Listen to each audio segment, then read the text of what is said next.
You, what up? All right. We got another one from Mr. Ballin.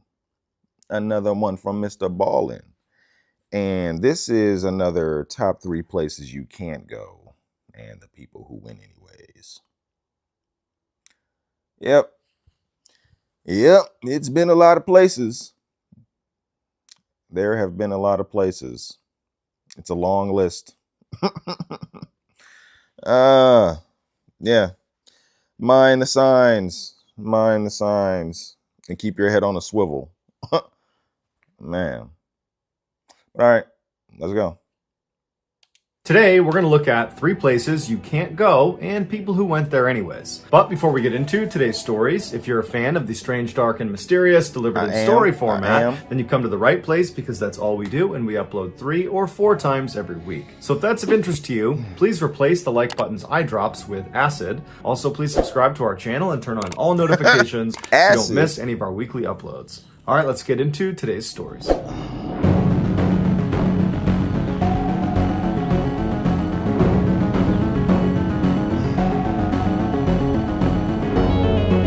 Under the Pier.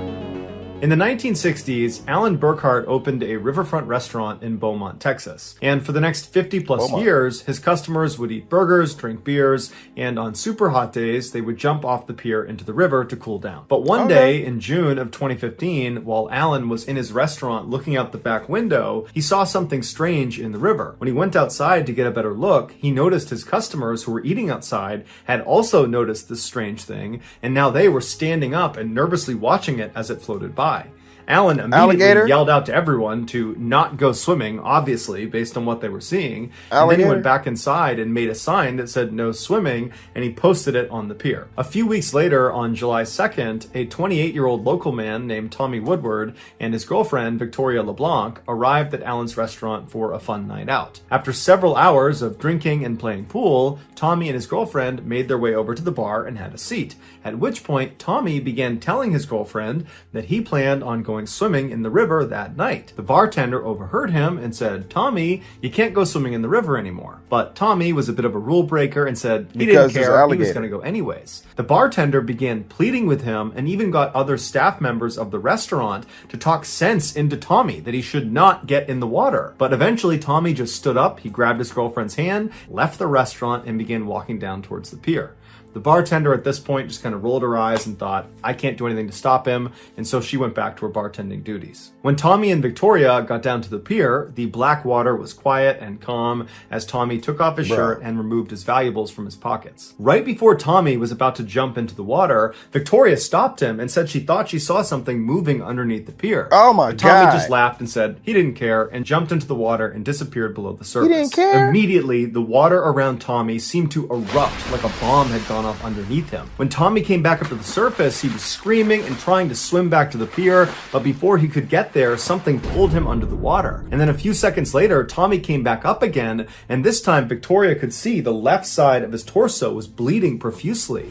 And so she instinctively leapt into the water to try to save him. And Tommy, even though he knew he needed help, he said to her, "Get back on land, save yourself." Yeah. And so she obliged. She climbed back onto the pier, and when she turned around, she caught a final glimpse of Tommy as he was pulled back under the water, and this time he did not come back up again. The bartender had heard screaming and so ran down with a flashlight to the pier, and when she got there, Victoria was hysterical and she was yelling Tommy's name and looking out over the water. And so the bartender at this point is reasonably certain she knows what happened to Tommy, but if by some miracle he's still alive, she wants to find him. And so she raises her flashlight and she begins scanning the now totally calm black water, and as she's scanning, she finds him. He's floating face down way off in the middle of the river, and as soon as the flashlight hits him, something pulls his body under the water and he disappears from view. It was no secret that the river that ran next to Alan's restaurant was home to alligators.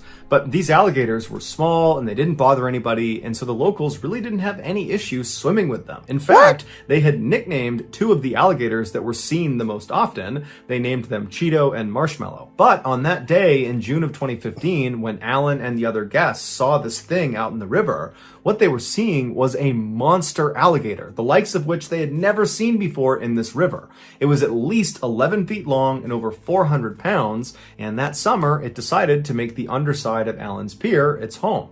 And so that night, when Tommy leapt into the water, it was this monster alligator's feeding time, and so Tommy became its dinner. About 2 hours after Tommy was attacked, what was left of him was recovered from the river. Tommy became the first alligator-related fatality in Texas in nearly 200 years. Really? 200 years? Just north of San Francisco, California, lies Lake Beressa, which is a massive freshwater reserve that provides drinking water and hydroelectricity to hundreds of thousands of people. The lake is not a natural occurrence. A dam was built in the area in the 1950s, and after it was in place, the water that pooled above it became Lake Beressa. During the dam's construction, the engineers realized the structure would not be enough to keep all the water in if the lake were to flood. To solve this problem, the engineers installed what's called a spillway in the middle of the lake. A spillway is like a huge drain. When the water levels in the lake are normal, none of the water will go into this drain. But when water levels reach a certain point, the water, instead of spilling over the side of the dam, will spill into this spillway, and it will travel 200 feet straight down the 78-foot wide pipe. And when it reaches the bottom, the pipe bends sharply to the right, and the water is shot out on the other side of the dam into a creek. On a summer day in 1997, 41-year-old graduate student Emily Schwalick was swimming in the recreational side of Lake Beressa. That evening, before she got out of the water, she decided she wanted to have a closer look at the spillway, which at the time, because the water levels had risen high enough, water was pouring down into the spillway. So Emily turned around and began casually swimming away from the recreational area towards the center of the lake. At some point, she would have seen signs poking out of the water, and she would have seen them on land telling her to stay back. After passing those signs, she would have reached a long line of red caution buoys that were the last line of defense to try to keep people back from the spillway. But Emily went under those buoys and continued on towards this huge drain. Meanwhile, the other swimmers that had seen Emily take off towards the middle of the lake, they didn't think she would actually get close to the spillway. Nobody went close to the spillway, and so nobody tried to stop her. Around 6:10 p.m., Emily made it to right before the edge of the spillway. It would have been deafeningly loud as 360,000 gallons of water poured over the edge into the spillway every second. Emily most likely was trying to get right up to the edge and then grab that outer cement lip and kind of anchor herself and then lean over the edge and get a look down into the hole. But what ended up happening is as she got closer and closer to the edge, the current picked up so dramatically that it began pulling her down into the hole. And so by the time she's over this cement lip, she had already turned around, realizing her mistake, and was trying desperately to swim away from the spillway. Her mistake was going there in the first place. It was too late. Her legs got whipped around and sucked down into the spillway, and she managed to grab onto the lip, the outer lip of the spillway, with her legs now in the spillway. Thousands and thousands of gallons of water are pouring down on her face, and so she can't pull herself back up. So she's pinned inside the spillway. People on land noticed this happening to her, but they realized there was nothing they could do to help her. If they tried to go down there and pull her out, they would get sucked in too. And so they called the authorities, who have the right equipment, to pull her out. But by the time they got out there, it was too late. Emily had managed to hang on to that edge for 20 minutes.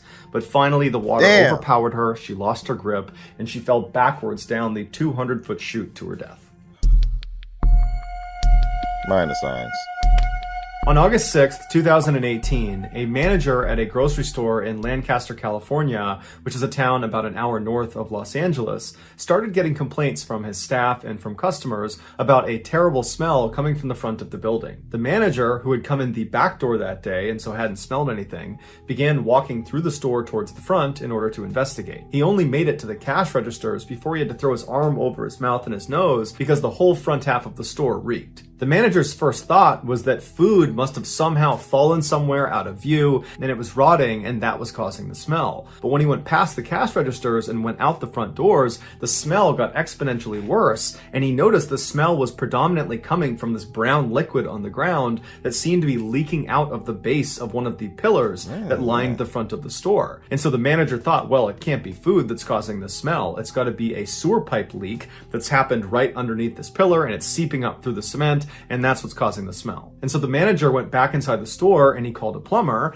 and then a couple of hours later, the plumber showed up. The manager pointed at the brown liquid out on the front and explained what he thought was going on, and the plumber looked at it and then looked at the manager and said, "There's no sewer pipe underneath here, so whatever that liquid is, it's coming from inside the pillar." And so the manager was stumped because this pillar and all the others in the front of the store were purely decorative. There's no reason anything would be leaking out from inside of them. There was nothing inside of them. And so the manager asked the plumber to pull off one of the bricks around the area where this liquid was coming from so they could see what was on the other side. And so the plumber got his crowbar and he began prying off one of the bricks, and then once it was loose enough, he pulled the brick away, revealing an opening into the pillar, and the two men got down and they looked inside, and what they saw horrified them.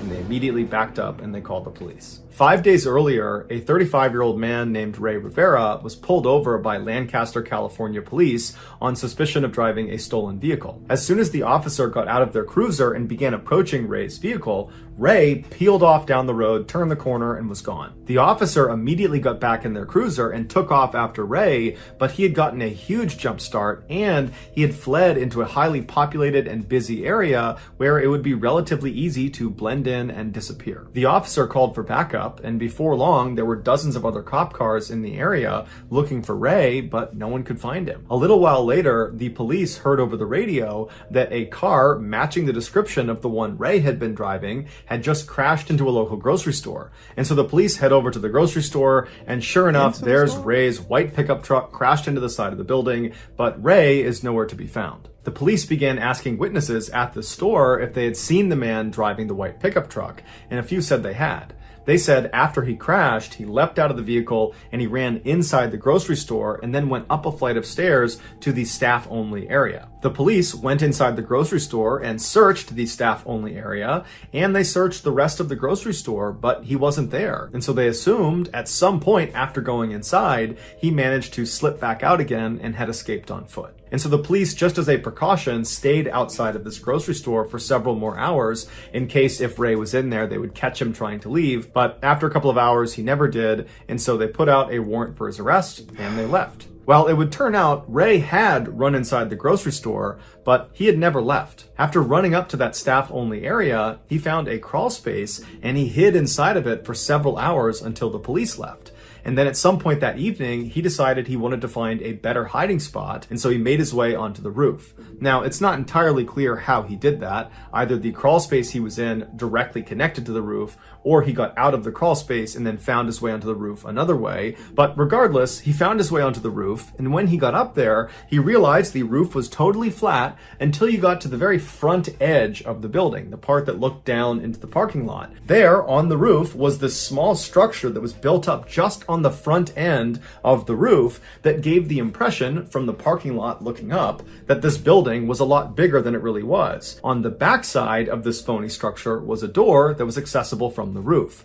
Ray saw this access door and ran over to it. He tried the handle and it was unlocked. And so he opened it up and he went inside. Now, this attic-like space that sat on the front of the building really didn't have that much of a purpose to it. However, it did provide access to the insides of all of the pillars that lined the front of the store. And so it's believed that Ray, as soon as he walked inside, saw these openings and believed one of them would be the perfect hiding place. And so he lowered himself feet first into one of these hollow chutes. He got his feet and his legs, his hips, and most of his torso into this tight 9-inch by 17-inch space, but his shoulders were too broad. They would not fit into the pillar. And so he raised one arm over his head and he kept his other arm pinned by his side in order to make himself as narrow as possible. And this worked. Inch by inch, he began sliding deeper and deeper into this 2-story tall pillar until he was completely out of sight. But as soon as his shoulders had gone down into that pillar, he would have realized he had made a grave mistake. With one arm pinned above his head and the other pinned by his side, he would not have been able to pull himself back up out of this narrow space. He was stuck. And so he probably began squirming and trying to use his feet to try to get back up into the attic space,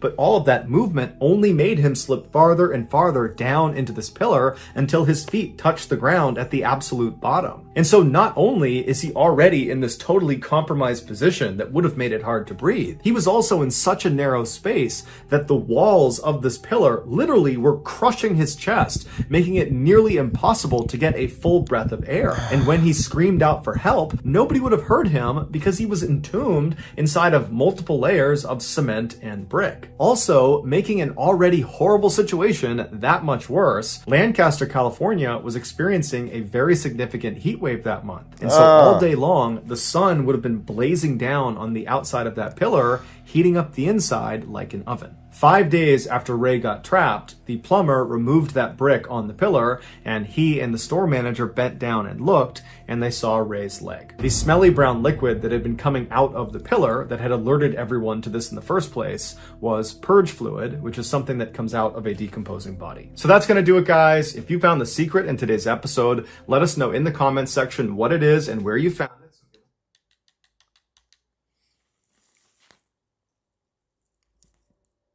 Purge fluid. Come on, man. I mean, come on, man. Find a way out the store. Find a way to get out the store. Like you went from hiding space to hiding space to hiding space. It's like, just get out the store. Or was it did MrBallen say the store was surrounded when he went into the pillar? I don't know. He shouldn't have been. Oh man. That's similar to like the people we saw get stuck in chimneys. You know. But you know, he was hiding. The people that got stuck in chimneys were trying to like go down in the chimney and then go in the house. Like he's just trying to hide. I mean, damn, but how are you gonna get out? Like, are you even thinking about that? Like, you got your arms. Like, how long are you planning to be in there? Ah, man. That was man, you trying to get away from the police. I understand you probably, I ain't going back to jail. You just ended up in a situation worse than jail, homie. Man. Heat wave, man. Whew. Yeah, that was messed up. Purge fluid. I was like, what is that? Did somebody take a leak on the pillar? No, that's purge fluid. That is purge fluid. Man. Then the second story. The spillway. What are you doing? What are you doing? I mean, it's sucking water in. It's essential. It's like a waterfall. Like you going up to the edge of a waterfall. It's a 200-foot drop. My God, man, I don't understand. Mind the signs. You went through sign after sign. You swimming under buoys and shit blocking you, trying to get to the spillway. You think I'm gonna just hang on to the edge and I want to look over. Why? Why? I don't understand why. Did MrBallen say how old she was? Why? What's the purpose of? I don't know. Oh my goodness, man. I mean, I don't know what they can do. Maybe put a fence up around it or something. But you're gonna have people that's gonna climb the fence to try to get over to the spill. I mean, there's nothing you can do with people like that. Like people that are determined to put their life at risk. They're determined to do that. Like she was determined to get to that hole, that waterfall. Why? Ugh. Man. Yeah. I mean, but like the first story, you can kind of understand why. He was drunk. He was drinking.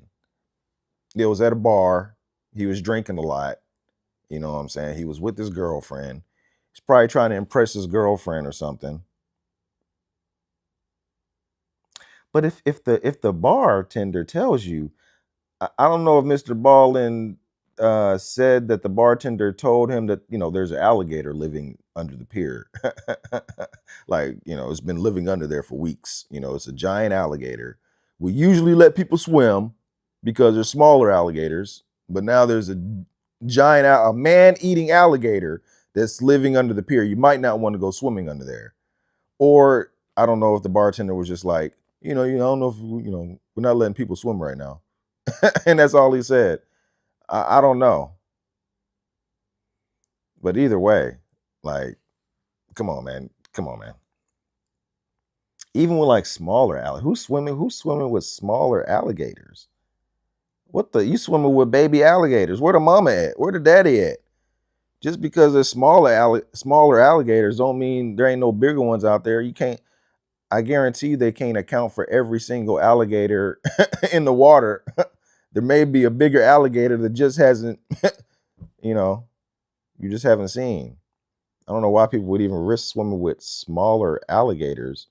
This is Beaumont, Texas. This ain't far from here. Who's doing that?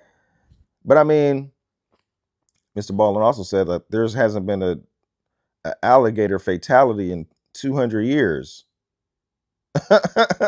That's shocking, especially when you got people swimming with alligators in Beaumont.